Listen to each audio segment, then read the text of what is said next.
रश्मि और अमर लॉकडाउन के चलते डेटिंग ऐप पर मिलते हैं।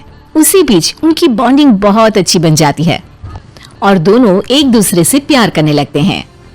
बस लॉकडाउन खत्म होते ही चट मंगी पट शादी। उससे पहले घर में बात तो कर लो। अरे माँ पापा कभी मना नहीं करेंगे। अमर की बात सुन रश्मि खुश हो जाती है।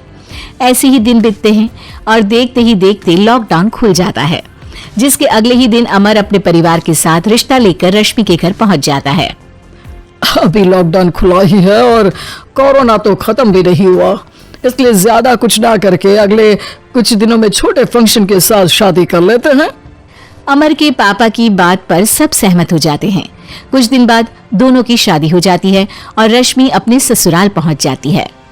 बेटा, शादी तो तूने अपनी मर्जी से कर ली, लेकिन बहू को बोल देना इस घर में हुक्म मेरा ही चलेगा, इसलिए अपना राज जमाने की कोशिश भी ना करें। माँ, रश्मि को यहाँ सिर्फ प्यार, आशीर्वाद और अपनापन चाहिए, पैसा या राज नहीं।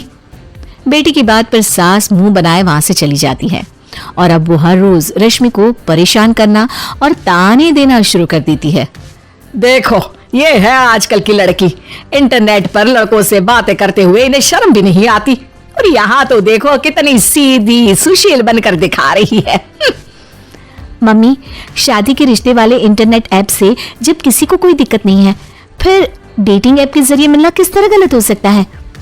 रश्मि की डेटिंग ऐप वाली बात सुन उसकी हैरान सास तुरंत तुनक कर पूरे घर को सिर पर उठा लेती है, जिसकी आवाज सुन अमर और उसके पापा भी वहां आ जाते हैं। हाय मेरी माता, इतना बड़ा झूठ! डेटिंग ऐप को इंटरनेट के जरिए मिली है बोलकर इस कलमुही को मेरे सर ला बिठा दिया। अरे नासपीटी, तुझे जरा भी शर्म नहीं आई? वहां न जाने कितने लड़कों से गुलु गुलु करके तुझे मेरा ही लड़का मिला था फंसाने के लिए। मां, मुझे तो समझ नहीं आ रहा क्या बोले जा रही हो। डेटिंग ऐप इस्तेमाल करना कोई अपराध नहीं है, और तुम रश्मि को ऐसा कैसे बोल सकती हो? मैं भी तो था उस ऐप पर।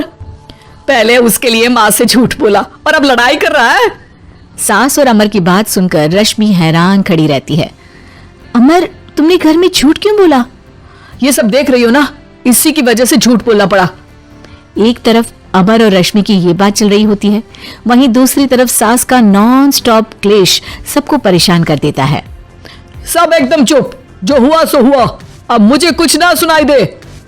पति की बात सुन सास चुप होकर वहां से चली जाती है, लेकिन अब वो रश्मि के सिर दुनिया भर के सारे काम डालकर उसका जीना पहले से भी ज्यादा मुश्किल कर देती है।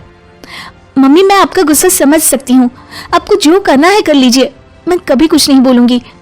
उम्मीद है किसी दिन तो आपका गुस्सा शांत होगा और नफरत प्यार में बदलेगी।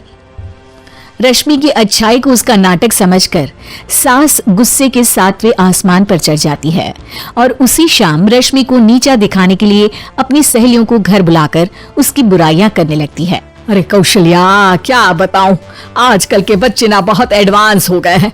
पहले रिश्ते घर परिवार वाले सब देख परख के कराते थे, और अब ये लोग खुद न जाने कहां कहां मिलकर खुद ही सब कुछ पक्का करके हमें बता देते हैं।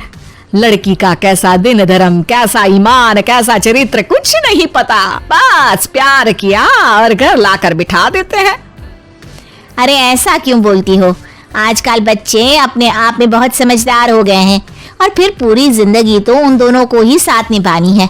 अपनी पसंद से शादी कर भी ले तो क्या दिक्कत?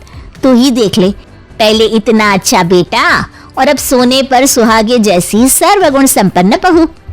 और पता है, अभी कुछ दिन पहले मेरी बेटी ने मुझे डेटिंग ऐप के बारे में बताया, जहां लड़का लड़की अपनी पसंद से अपने आप एक दूसरे को चुन लेते हैं, और फिर अगर सब सही रहता है तो बात आगे भी बढ़ जाती है। अरे इसमें इतना खुश होकर क्या बता रही हो? ये तो गलत है। न जाने कौन क्या है, कितना झूठ कितना सच है। अरे पर सोचो, जब तुम किसी के बताए रिश्ते को देखने जाते हो तो क्या एक ही बार देखने से सच झूठ का पता लगा सकती हो? जरूरी नहीं कि बच्चों का लिया फैसला हमेशा गलत हो। अरे बहुत बार हमसे भी तो गलत फैसले होते हैं ना। अच्छे बुरे लोग तो हर जगह मिल सकते हैं, फिर इसमें सिर्फ बच्चे ही गलत कैसे? सहेलियों की बात सुन सास सोच में पड़ जाती है, और इसी तरह कुछ दिन बीत जाते हैं, जिसमें ना तो वो रश्मि को परेशान करती है और ना ही कोई ताना सुनाती है, जिसे देख रश्मि परेशान हो जाती है। मम्मी, आपकी तबीयत तो ठीक है ना? कुछ दिनों से देख रही हूँ आप मुझे कुछ बोलती ही नहीं। तो मेरा परेशान करना ज्यादा अच्छा लगता है क्या? नहीं, आपकी शांति उससे ज्यादा परेशान कर रही है। शांति इसलिए है क्योंकि मुझे एहसास हो गया है कि गलत तुम लोग नहीं, मेरी सोच है। प्यार तो एक सुंदर एहसास और शादी खूबसूरत साथ है। अगर ये साथ सच्चा है तो कहीं पर भी किसी भी तरह जुड़ा हो, उससे कोई फर्क नहीं पड़ता। आप कौन है? इतनी अच्छी बातें मेरी पत्नी तो नहीं बोल सकती। क्या आप भी?